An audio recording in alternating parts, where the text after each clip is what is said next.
On se lance direct dans la division, si vous voulez bien. On vient de parler de deux équipes. Bon, on en a parlé brièvement, mais on va en parler plus en profondeur. Les Lions de Détroit, champions l'an dernier. Première fois, comme je viens de le dire, en une trentaine d'années. Ont même gagné leur premier match éliminatoire en une trentaine d'années. Se sont rendus jusqu'en finale de conférence. Ils ont M&M. Ils ont pris les devants par plusieurs possessions contre les 49ers. On voyait tous les Lions aller à leur premier Super Bowl. Finalement, ils se sont écroulés en deuxième demi. Il y a eu des mauvaises décisions, à mon avis, de Dan Campbell qui est allé sur des 4e essais au lieu de botter. Qu'est-ce que vous voyez pour cette équipe-là? Je sais que vous en avez parlé un peu. Toi, tu les vois gagner la division. Toi, non, mais tu vois quand même une bonne saison, j'imagine, des Lions. Je vois une bonne saison en saison régulière. Je pense sincèrement... Moi, Dan Campbell, j'aime bien la patente, là. Brailler en conférence de presse, il était là quand il était pas bon, puis ça a remonté. Ses cordeaux sont contents parce que Ben Johnson n'est même pas parti. À surprise de tous. Il a décidé de rester parce qu'il a l'impression qu'il est dans une situation gagnante. Mais, tu sais, c'est ça. De un, Dan Campbell, c'est un gars, il a 2 cordeaux pour les 2 affaires. Fait que c'est pas un play caller, c'est vraiment un coach. Puis là, j'arrive au stade où je me dis, est-ce que tu peux gagner si t'es coaché par un douchebag? C'est 100% ça ma question avec Dan Campbell. Ce qui s'est passé dans le match de conférence, de y aller sur des 4e essais, tout le monde pardonne ça en disant, ouais, mais c'est son identité. C'est le même qui s'est rendu là. OK, fait qu'il faut que tu sois prévisible. Justement, il y a un moment où il faut que tu... Moi, là, le vieil adage qui dit, on change pas une formule gagnante, je trouve que c'est une phrase de gars qui protège leur job. 100%. Ben, si je gagne, j'ai pas besoin de prendre de décision, puis tu t'en laves les mains. Tu peux tout le temps t'améliorer. Meilleur exemple, qu'on va parler aujourd'hui, Dallas. C'est pas parce que t'as fait les séries l'année passée, on change pas une formule gagnante. Pour moi, c'est pas ça. Fait que là, si tu gardes ce que t'as fait toute l'année, tu deviens prévisible, ce qui est pas bon. Puis le fait que le monde dise, mais c'est le même qui s'est rendu là, c'est le même qui est. D'où il y a un chrono au football. Puis c'est un outil que t'as. Il s'est pas servi du chrono. Pour moi, c'est un mauvais coach. Comme quand les Niners courent pas le ballon quand ils ont un devant, personne comprend rien. Le chrono fait partie de la game. Puis, tu sais, c'est un coach bien mental sur à quel point tu te donnes puis tout. Ben, le mental, le score puis le temps qui reste, ça joue aussi. Tu rajoutes 3 points contre les Niners au lieu d'y aller en 4e essai. Tu rajoutes une possession. Les joueurs de l'autre bord commencent à se dire « Ah, fuck! » C'est 3 possessions. C'est au moins 3 fois qu'il faut arrêter Lyon. Pendant ce temps-là, il faut que l'attaque fasse des points 3 fois. Ça a l'air d'un nasty gap, là. Mais sur l'aspect mental, manquer un 4e essai, c'est possible, on est capable, tout ça. Je suis vraiment de l'équipe de faut clouer le clou du cercueil quand tu as l'occasion. Mais une année à coup de 3 points aussi, ça fait du sens. Puis on l'a vu, s'il avait botté, il allait en finale. Il gagne. C'est du mauvais coaching, puis c'est même pas un play caller. Fait que c'est Chris, t'as pas tant de décisions à prendre dans une game, puis t'en as chié 2. Fait que moi, capitaine, je braille, puis je suis intense, puis j'ai la personnalité d'un Ford, là, j'en reviens. 100%, là. Puis c'est surtout l'avantage du terrain quand tu y vas pour le 4e essai. Tu sais, si t'es dans le territoire adverse, puis tu décides d'aller pour le 4e essai, c'est sûr que si tu le manques, ben l'autre équipe, quand ils reprennent le ballon, ils sont déjà avantagés par le positionnement. Je suis d'accord avec ce que Tommy dit. Moi, je vais rajouter que, aussi en playoff, il faut comprendre que tu joues pas pour seulement ton identité, mais tu joues pour aussi gagner puis aller à l'autre niveau.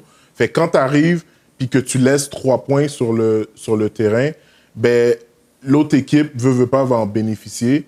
Puis aussi, ça fatigue ta défensive. Parce que eux, ils s'attendent que tu roules le terrain, puis qu'eux, ils ont le temps de se reposer, puis là, bam, tu vas en 4e, ils peuvent... Ça se convertit pas. Il n'y a pas de kick-off, il n'y a rien. Il n'y a pas de kick-off, vous rembarquez sur le terrain. Aussi, tu joues contre une équipe qui frappe fort, comme les 49ers, dans le temps que c'était les playoffs. Man, ça fatigue toute ton équipe. Fait que je pense qu'il y a des décisions qui doivent être prises plus wise, côté coaching, côté décision pour avantager toute l'équipe. Puis je pense que, tu sais, moi, si j'étais le propriétaire, je serais comme le GM, je serais comme, gars, je comprends, là, mais on veut aller loin. Le poste de Dan Campbell, il est-tu safe pour vous? Pour moi, oui, il est safe. Pour moi, oui, pour l'instant. C'est sûr qu'il ne saute pas cette année? Non, c'est sûr il faut qu'il à moins que connaisse une bonne saison. Ouais, il faut qu'il connaisse une bonne saison. Il manque les séries d'une game. Je pense pas qu'il saute. Ça dépend de s'il a perdu son QB, peut-être que non. Si Jared Goff toute la saison, il saute, je pense. Moi, je pense pas qu'il saute. Ça serait un major setback. S'il perd de une game, je pense pas qu'il saute. Mais s'il perd Jared Moi, ça Goff, amène. Il pourrait perdre en demi-finale d'association. À ce point-là, S'il hein. perd de la même hostie de façon Ouais. en coachant, c'est notre identité. C'est que ton identité, elle marche quand tu t'en vas pour œuvrer une équipe moins bonne. C'est ce que Contre j'allais une bonne dire. équipe, Ou pas une il faut que Non. tu acceptes que tu gagneras pas nécessairement par 28 points. Ouais, exact. Et puis, tu sais, on l'a vu dans Receiver, là, tu sais, Amon-Ra St. Brown, c'était une vedette de la série, fait qu'on a eu un accès privilégié à ce qui se passait, À Détroit. ces lignes de côté à Détroit, puis tout ça. Puis on a vu à quel point. Puis en même temps, de l'autre bord, il y avait Debo puis Kittle, fait qu'on a tout vu de ce game-là. Là. Les gars étaient à terre. Les gars étaient à terre du côté. Puis là, Il se faisait frapper. Là, tu sais. oui, il disait là, du côté des Niners, on va revenir, c'est notre game.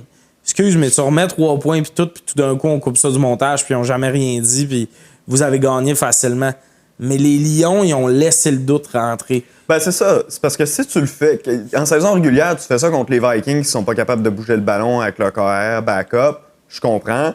Tu les prends directement dans le fond de leur territoire, tu mènes par 2 possessions, Ouais. ils sont à leur ligne de 15, ils traverseront pas le ballon, tu vas le reprendre. Mais là, tu joues contre les Niners. Tu peux pas. Chaque opportunité que tu as de mettre une possession de plus d'écart entre vos deux équipes, il faut que tu apprennes. Là, tu as laissé 6 points.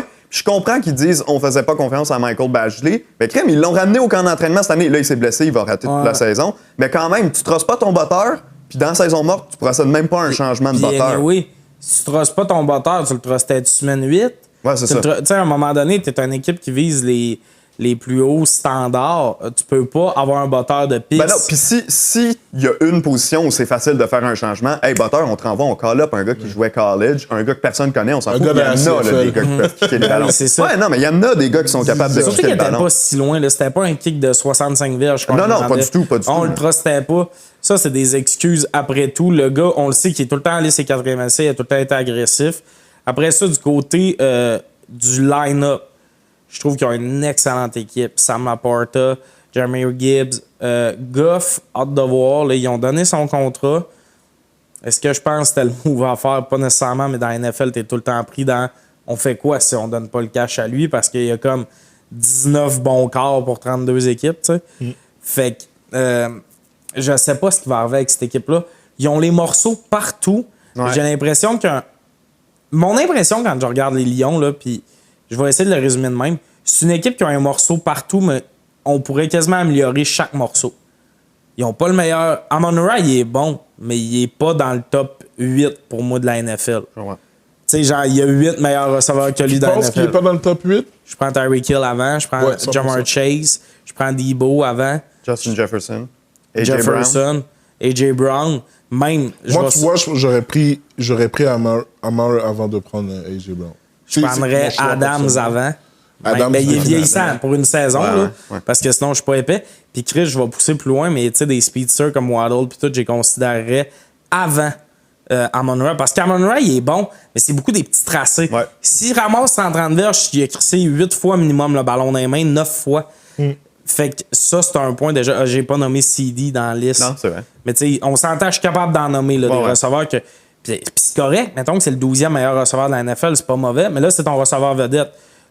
Goff, c'est peut-être le 13e meilleur quart, 12e. Il y en a qui vont m'obstiner avec les stats et tout, mais c'est pas un gars mobile, c'est un gars de poche et tout.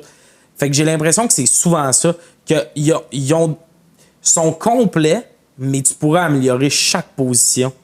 Puis c'est ça que j'ai hâte de voir. Ils vont tout le temps manquer de gaz parce que quand tu arrives contre les grosses équipes, ben, il y a tout le temps une équipe qui va être plus bâtie que toi, qui a le 2e meilleur quart, un des meilleurs receveurs de la NFL, si ça. C'est ça que j'ai hâte de voir du côté des Lions. Moi, un gars que j'ai hâte de voir à Détroit, c'est Jameson Williams. Ça va être sa 3e année. C'est un Ouais. choix top 10 au repêchage. Première année blessé comme pas mal toute la première moitié de saison. Ça a été long de prendre son rythme en 2e demi. L'an passé, suspendu en début de saison. Il y a tout le temps comme un petit quelque chose qui fait qu'il commence sa saison en retard puis qu'il n'est pas capable de prendre le rythme. Là, cette année, il devrait commencer la saison à temps d'excuse. avec les partants. Il est tellement rapide. On trouve le moyen d'y donner le ballon sur des jet sweeps aussi. L'an passé, c'était un gadget guy, mais il a vraiment été utile aux Lions, que ce soit en saison Ouais. régulière ou en éliminatoire. Il étirerait le terrain. Puis là, j'ai hâte de voir si ce gars-là, il peut prendre des vrais reps de partant, là, de mettre Ouais. des vrais chiffres sur le board puis d'avoir un impact dans tous les matchs du premier au 4e quart. Parce que si oui, les Lions vont être vraiment tough à arrêter en attaque. Ça serait probablement l'attaque, le X-Factor. Le gars que tu te dis, si lui, il a un esti step, Ben là, t'es rendu avec un gars qui étire l'offense. T'es rendu avec Sam Laporta qui a plus d'espace. Ouais. Amon-Ra qui est plus un gars de slot qui a beaucoup d'espace, tout ça.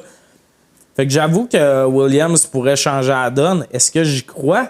On dirait qu'un gars qui fait 2 ans que ça branle dans le manche, j'ai de la misère à y croire. C'est rare que 3e année, ce gars-là devienne superstar. Ouais. Mettons qu'il y a plus de contre-exemples que d'exemples. C'est ça que j'ai hâte de voir parce que, man, il y a les outils, il est tellement rapide, ce gars-là. Moi, c'était le receveur que j'aimais le plus de ce draft-là. Puis, man, c'est une catastrophe. Il est zéro leader. Il y a tout le temps un problème. Il y a tout le temps de quoi. Et je suis d'accord avec toi, William. Ça va être intéressant à voir. Moi, j'ai hâte de voir la défensive, surtout en termes de... C'est quand même une défensive jeune. Puis j'aime leur côté agressif, j'aime leur côté comme vraiment essayer d'aller chercher le ballon à chaque fois que l'offensive essaie de faire quelque chose contre eux. La ligne, le box, je trouve que c'était un peu leur point faible parce qu'ils se fatiguaient super rapidement puis ils n'avaient pas de profondeur non plus. Ouais. Le seul joueur d'impact qu'on pouvait dire sur la ligne, c'était vraiment Hutchinson. Mais là, ils sont allés chercher Betts, le meilleur Go Canada. Ils prennent une chance. Exact, Ouais. ils prennent une chance. Je ne sais pas s'il va y avoir des répétitions par rapport dans les games, mais le box, je trouve que c'est le seul point faible. Côté secondary, Gros draft.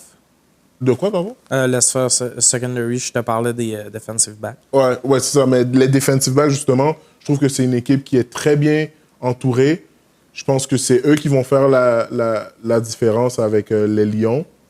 Par contre, il faut vraiment qu'ils fassent quelque chose avec le box. Il faut vraiment qu'ils aillent chercher deux joueurs d'impact qui peuvent faire toute une différence. Ouais, mais tu sais, c'est juste un, mettons, bête, ça, c'est lui qui ça arrive, qui vient compléter un peu comme un Mike Dana complet, ça aligne avec les Chiefs, ça peut être intéressant. Je pense, oui, ça serait mieux 2 joueurs vedettes, mais même minimalement, juste un gars qui complète puis qui met de la pression des 2 bords, Oui, ça serait 100%. intéressant. Mais ils ont vraiment amélioré, moi, leur pick, là, Arnold, je trouve que c'est un très bon pick. J'ai hâte de voir ce que ça va donner. C'est un pick correct, mais en même temps, tu manques un peu d'expérience sur la ligne. 100%. La ligne, c'est vraiment important que, oui, tu peux être jeune sur la ligne, Ouais. mais en même temps, il faut que tu aies des joueurs qui ont vécu des games vraiment importants. Ouais. Tu sais, quand tu regardes les Eagles, là, c'est vraiment comme Ouais. une C'est équipe. leur identité. là. Dans la boîte, c'est des vétérans mélangés avec des jeunes. Fait que Ouais. c'est ça qui fait la différence par rapport à Faut leur défense. faut que tu sois prêt à toute éventualité, puis on t'attaquera pas sur la ligne défensive. On va pas t'attaquer de la même manière au 4e quart qu'on le fait nécessairement au premier quart. Exactement. Faut que tu repères les patterns. Fait- Tu sais, des fois, on voit souvent des joueurs recrues connaissent une grosse première demi, puis en deuxième demi, on les Exact. voit pas parce que l'équipe s'adapte à eux, puis eux s'adaptent pas nécessairement. C'est pour ça que les 4e quarts, quand tu regardes les Lions, là, leurs défaites principaux, c'est vraiment dans les 4e, dans les vraiment 4e quarts, puis où est-ce qu'ils se font courir. Ouais. Tu sais, puis tu regardes les équipes lesquelles ils ont joué. D'habitude, quand tu perds, tu passes toujours le ballon, mais les équipes, ils étaient comme non, ils ont une faiblesse au niveau de la boîte, on va On courir. va continuer à courir. Tu sais, fait que c'est... Ouais, vraiment. Puis pour compléter, c'est Lyon. Nouvel uniforme cette année. C'est vrai? Ouais. Gros upgrade, je trouve. Perso, c'est trouves? mon petit moment. Je le trouve beau, là. Leur uniforme noir avec le casque bleu. J'ai hâte de voir. Ouch, J'ai hâte de c'est voir beau. ça. Puis moi, perso, j'aime bien les numéros classiques. Là. Ça, c'est ton Fait côté que juste- haïtien, ça, qui est... Ouch! Oui, Tommy Ronce avec son bon côté haïtien. Mais tu sais, je mange du griot pas mal, ça fait ressortir l'accent.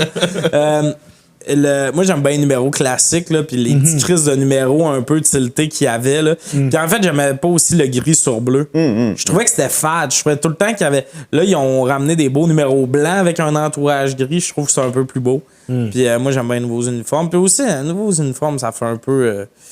tu sais, Ça fait changement. Ouais, ça enlève un peu, tu sais, les uniformes qu'on avait vus, on les a vus beaucoup perdre dans cet uniforme-là. Ouais. Qu'on dirait que c'est le fun, une nouvelle identité. C'est vrai qu'ils peuvent tourner la page Ouais. là-dessus. Je me souviens que les gens disaient la même chose des Alouettes quand ils ont changé leur uniforme. Ça faisait 10 ans qu'on les voyait perdre Ouais, dans leurs vieux uniformes des années 2000 qu'ils ont traîné pendant 20 ans. Là. ouais. Puis quand ils ont changé, ils se sont mis à gagner directement. OK, est-ce que quelque chose d'autre vous voulez dire sur les Lions? Y a-t-il d'autres choses à placer sur les Lions? J'ai hâte de voir la suite. Tu sais, j'ai hâte de voir les mouvements de personnel, en fait. Puis, va-tu avoir un trade ou quelque chose? Tu sais, mettons, parce qu'ils sont dans leur fenêtre, là. Y a-tu manière de 100%. rajouter un gros morceau cette année? Y a-tu manière de. J'ai hâte de voir, parce que je pense qu'il faut qu'ils pèsent un peu plus sur l'accélérateur qu'on pense.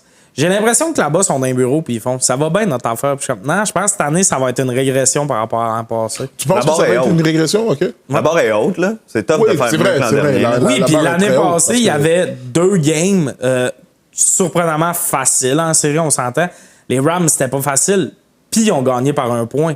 Après ça, t'as les Buccaneers qui ont un peu pas d'affaires là, qui se ramassent ça parce que dans un concours de circonstances, les Eagles s'effondrent, eux autres continuent d'avancer. Puis là, le fait qu'ils sont allés fucking loin puis qu'ils étaient bons, ça fait qu'ils ont un des horaires les plus toughs cette année.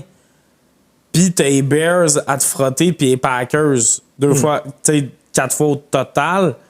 Fait qu'intra-division, c'est tough. Ils ont un bon calendrier puis tout ça. Fait que je pense que ça va être une régression. Moi, cette année, je pense justement c'est l'année où tout le monde a un peu trop trippé. Puis cette année, on va avoir un petit reality check à Détroit.